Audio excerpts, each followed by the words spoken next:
Off grid എന്ന് വെച്ചാൽ എന്താണ്? നമ്മൾ ഇതുപോലെ തന്നെ സൂര്യന്റെ പ്രകാശത്തിലെ പാനൽ വെക്കുന്നു, കറണ്ട് ഉണ്ടാകുന്നു. അതിന്റെ ഫസ്റ്റ് പ്രിയോറിറ്റി എന്താണെന്നറിയോ? ബാറ്ററി ചാർജിങ് ആണ്. അതിന്റെ ഡയഗ്രാം ഇങ്ങനെ വരുന്നത്. സോളാർ പാനൽ വെച്ചു, അതിന്റെ ഫസ്റ്റ് പ്രിയോറിറ്റി ബാറ്ററി ചാർജ് ചെയ്യുന്നതാണ്.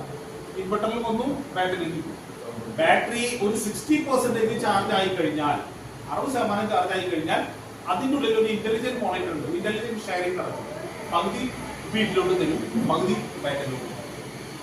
ബാറ്ററി എപ്പോ ഫിൽ ആവുന്നുവോ അപ്പൊ മുതൽ ഫുള്ള് കറണ്ട് നമ്മുടെ വീട്ടിലോട്ട് തരും. വീട്ടിൽ ഉപയോഗം കഴിഞ്ഞാൽ ബാക്കി ഉണ്ടെങ്കിൽ മുകളിലോട്ട് പോവില്ല. മനസ്സിലായോ? ഗ്രിഡുമായിട്ട് കണക്റ്റഡ് അല്ല, അതുകൊണ്ട് തിരിച്ചു പോവില്ല. അപ്പൊ നമ്മുടെ ആവശ്യത്തിനുള്ള കാൽക്കുലേഷൻ നടത്തിയിട്ട് വേണം, എത്ര യൂണിറ്റ് വേണം, അതിനനുസരിച്ച് സ്റ്റോറേജ് എത്ര വേണം എന്നുള്ള കാര്യങ്ങളൊക്കെ നോക്കിയിട്ട് വേണ്ട വെച്ചു കൊടുക്കേണ്ട സിസ്റ്റമാണ് ഓഫ് ഗ്രിഡ് എന്ന് പറയുന്നത്. മനസ്സിലായ? മറ്റതൊന്നും നോക്കണ്ട. 60 വെച്ച ഒരു ദിവസം